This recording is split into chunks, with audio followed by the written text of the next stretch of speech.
नमस्कार दोस्तों, एक बार फिर से आप सभी का मैं बहुत बहुत स्वागत करता हूं। दोस्तों, चंद्रशेखर आज़ाद ने एक बार फिर से बीएसपी सुप्रीमो से गठबंधन करने की गुहार लगा दी है। एक बार फिर से चंद्रशेखर आज़ाद ने मायावती जी से मुलाकात करने की गुहार लगा दी है। आपको साथ जाने में मायावती के क्या दिक्कत है? मुझे कोई दिक्कत नहीं है। हाँ। आप बात करा दीजिए, आप मिलवा दो एक बार। मैं तो खुद मैं तो उसी वजह से बैठी हुई हूँ। उन्होंने सिरे से नकार दिया है, तो क्या करें। और ये ऑन कैमरा कर रहे हैं चंद्रशेखर लगातार दोस्तों। तो क्या चंद्रशेखर आज़ाद को नगीना में बीएसपी सुप्रीमो का आशीर्वाद मिलेगा? इस समय की सबसे बड़ी खबर से मैं आपको रूबरू कराऊं तो चंद्रशेखर आज़ाद का नामांकन नगीना में नहीं हो पाया। जी हां दोस्तों, बेहद ही इंपॉर्टेंट खबर आपके लिए मैं लेकर हाजिर हूं, जहां पर चंद्रशेखर आज़ाद का नामांकन होने वाला था लेकिन उनका नामांकन नहीं हो पाया। गुरुवार को वो बड़ी उम्मीदों के साथ गए थे नामांकन करने के लिए, लेकिन नहीं हो पाया। बड़ा सवाल, क्यों नहीं हो पाया? अब कब होगा बताएंगे आपको दोस्तों। लेकिन सबसे पहले आपको यह बता दूं, उत्तर प्रदेश में पहले चरण के चुनाव के लिए 8 सीटों पर नामांकन की प्रक्रिया जो है वो शुरू हो चुकी है।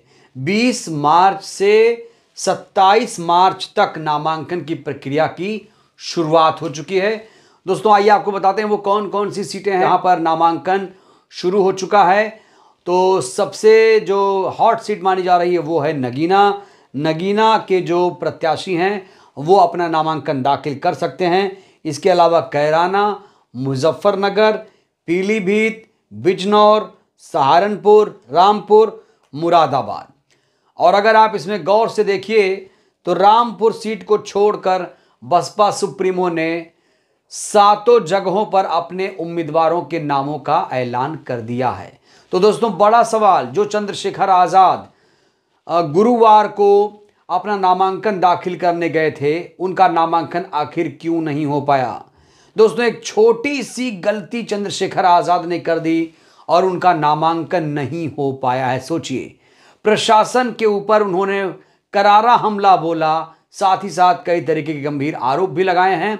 दोस्तों कहा जा रहा है कि चंद्रशेखर आज़ाद को नामांकन के लिए 3 बजे तक हर हाल में पहुंचना था। इस समय से देरी पर पहुंचे, इसलिए उनका नामांकन नहीं हो पाया। नहीं तो चंद्रशेखर आज़ाद 21 मार्च को ही अपना नामांकन दाखिल कर देते। चंद्रशेखर आज़ाद ने प्रशासनिक अधिकारियों पर आरोप लगाया, साथ ही साथ ये भी कहा कि उनका नामांकन दाखिल ही हो जाए, ये डर है। ये डर ये भी है कि कहीं उनका नामांकन कैंसल ना हो जाए, रद्द ना हो जाए। तो दोस्तों चलिए आपको दिखाते हैं चंद्रशेखर आज़ाद ने किस तरीके से आशंका जाहिर की है कि उनका नामांकन रद्द हो सकता है। देखिए जरा, सुनिए। ये भी डर है कि ऐसा ना हो कि सरकार के लोग जो है यहाँ के प्रशासन को दबाव में लेके मेरा पर्चा कैंसिल करा दे, इस तरह की स्थिति पैदा हो सकती है। तो दोस्तों ये बेहद गंभीर मामला है। सोचिए, अरे कोई 3 बजे तक नहीं पहुंचा तो 3-2 पे कोई बड़ी बात नहीं है दोस्तों।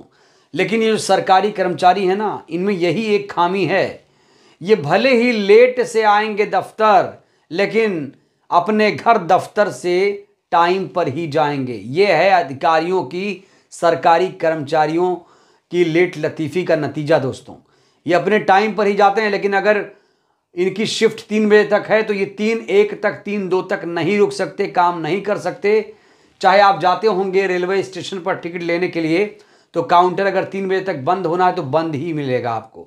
तो ऐसा ही हुआ, चंद्रशेखर आज़ाद का नामांकन नहीं हो पाया है। इस बीच चंद्रशेखर आज़ाद ने अखिलेश यादव को लेकर भी नाराज़गी थोड़ी सी जाहिर की और कहा कि हम तो प्रयास कर रहे थे, हम तो रिश्ता बनाने की कोशिश कर रहे थे। लेकिन दोस्तों खुद को चंद्रशेखर आज़ाद का दोस्त बताने वाले अखिलेश यादव ने चंद्रशेखर के सामने उम्मीदवार उतार कर शायद गलती कर दी। अब मैं अपनी पार्टी के सिंबल पे लड़ूंगा भाई, ये हमारे लोगों की अस्मिता से जुड़ा हुआ सिंबल है।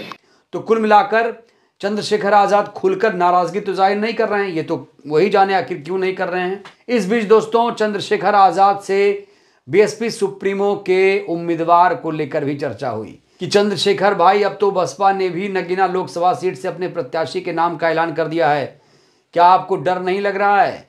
तो चंद्रशेखर आज़ाद ने 2 टूक शब्दों में जवाब दिया और कहा कि आप लोग बार बार आते हैं बसपा एएसपी में झगड़ा लगवाने, कृपया ऐसा मत करिए। देखिए किस तरीके से कहा है। आप झगड़ा कराना चाहते हैं मेरा उनका? नहीं, झगड़ा नहीं, हम तो सवाल कर रहे हैं आपसे। तो दोस्तों, चंद्रशेखर आजाद अपने सिंबल पर बिना गठबंधन के नगीना लोकसभा सीट पर चुनाव तो लड़ रहे हैं, लेकिन उन्हें अभी भी उम्मीद है कि बसपा सुप्रीमो उन्हें जरूर मदद करेंगी।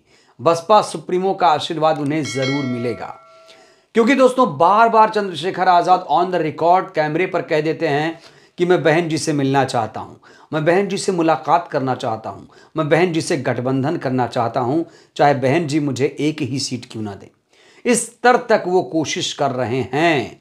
हालांकि उनके समर्थक ये भी सलाह दे रहे हैं, बीएसपी के नेता भी कह रहे हैं कि चंद्रशेखर जी इस तरह से नहीं चलेगा, दूर दूर से हाथ हिलाने से नहीं चलेगा, आपको लखनऊ आना पड़ेगा, लखनऊ आकर आपको अपना संदेश बहन जी के पास छोड़ना पड़ेगा। चिट्ठी लिखिए, गुलदस्ता भेजिए, खुद आइए लखनऊ, बात करिए, मुलाकात करिए। हालांकि दोस्तों आपको बताऊं तो जो नगीना से जिस तरीके से प्रत्याशी घोषित किया है बीएसपी ने, वहां पर कहा जा रहा है कि उन्हें कोई जानता नहीं है। दोस्तों यहाँ ग्राउंड रिपोर्ट की बात मैं कर रहा हूं। लोग कह रहे हैं भाई ये तो मुजफ्फरनगर के हैं और पुरकाजी सीट से चुनाव लड़ चुके हैं, इनको लोकसभा चुनाव क्यों लड़ाया जा रहा है। अब जो भीम आर्मी के लोग हैं बड़े जज्बाती हो गए हैं। भीम आर्मी के लोग कह रहे हैं कि भैया हम इस बात से बहन जी से नाराज हैं कि बहन जी आखिर क्यों प्रत्याशी उतार रही हैं, और ऐसे जो प्रत्याशी उन्होंने उतारा है सुरेंद्रपाल सिंह को, ऐसे में वो प्रत्याशी ही ना उतारती तो उनका हम बहुत बहुत शुक्रगुजार होते। इस तरह की जो भावुक भरी अपील है भीम आर्मी के लोग बहन जी से लगातार कर रहे हैं।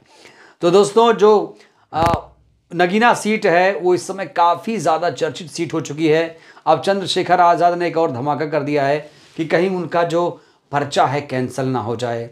अब एक और बड़ी बात यहाँ पर कही जा रही है कि क्या बहन जी वाकई सुरेंद्रपाल सिंह को यहाँ से जब सूची जारी होगी उनका नाम रहेगा या नहीं रहेगा।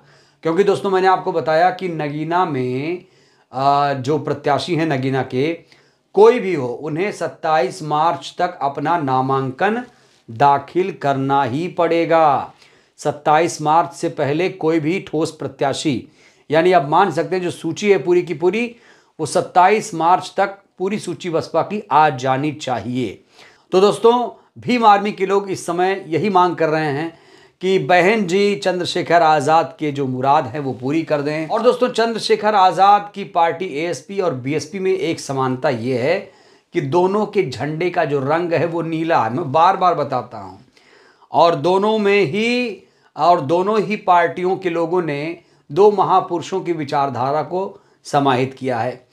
अब मानवर कांशीराम जी की पार्टी तो बसपा है, लेकिन चंद्रशेखर आज़ाद जो एएसपी के अध्यक्ष हैं वो मानवर को अपना गुरु मान रहे हैं। अब सोचिए, तो बसपा के नेता कहते हैं चंद्रशेखर ये तो गलत है भाई, ये तो बसपा बहुजनों की पार्टी है, और जब बहुजनों की पार्टी मानवर जी ने दे दी थी तो भाई एएसपी बनाने की ज़रूरत क्या थी।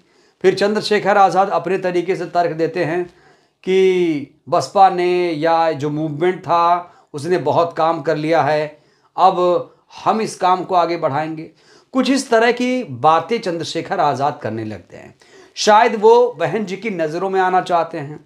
हालांकि दोस्तों बड़ी बात, 2017 में शब्बीरपुर मामले के बाद चंद्रशेखर आज़ाद के बारे में शायद ही बहन जी ने कुछ बोला हो, लेकिन चंद्रशेखर आज़ाद लगातार बहन जी की तारीफ कर रहे हैं। लगातार हर मंचों पर बहन जी की तारीफ करते हैं और कहते हैं भाई वो तो हमारी गुरु हैं, मैं सिर्फ उन्हीं से ही सीखता हूँ, मैंने जो कुछ सीखा उन्हीं से सीखा।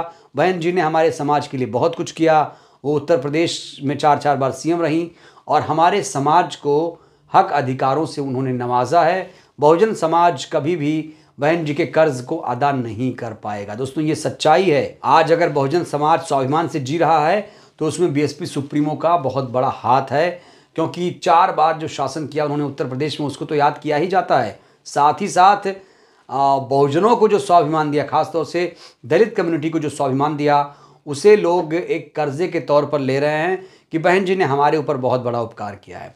और यही बात चंद्रशेखर आज़ाद भी कहते हैं। अब भीम आर्मी के बहुत लोग जब उनसे बात करो तो कहते हैं कि भाई भीम आर्मी चाहती है कि मायावती जी प्रधानमंत्री बने। लेकिन बहन जी को नगीना सीट छोड़ देनी चाहिए। कुछ इस तरह से भावुकता भरी अपील, सहानुभूति भरे स्वर में भीम आर्मी के लोग बातें करते हैं। हालांकि बसपा के नेता दूसरी तरफ दूसरी बातें करते हैं।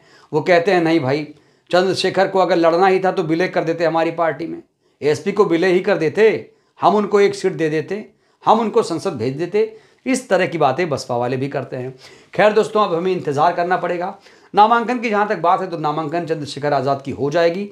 भले ही उन्होंने कहा कि पर्चा उनका कैंसिल होगा, लेकिन हमें ये मानना चाहिए कि वो भाई एक एडवोकेट हैं, खुद को एडवोकेट बताते भी हैं। तो दोस्तों, एक एडवोकेट का नामांकन तो दाखिल होगा ही होगा और चंद्रशेखर आज़ाद को भी धैर्य रखना पड़ेगा और उनको अपने ऊपर कॉन्फिडेंस रखना पड़ेगा, विश्वास उनको रखना पड़ेगा अपने ऊपर।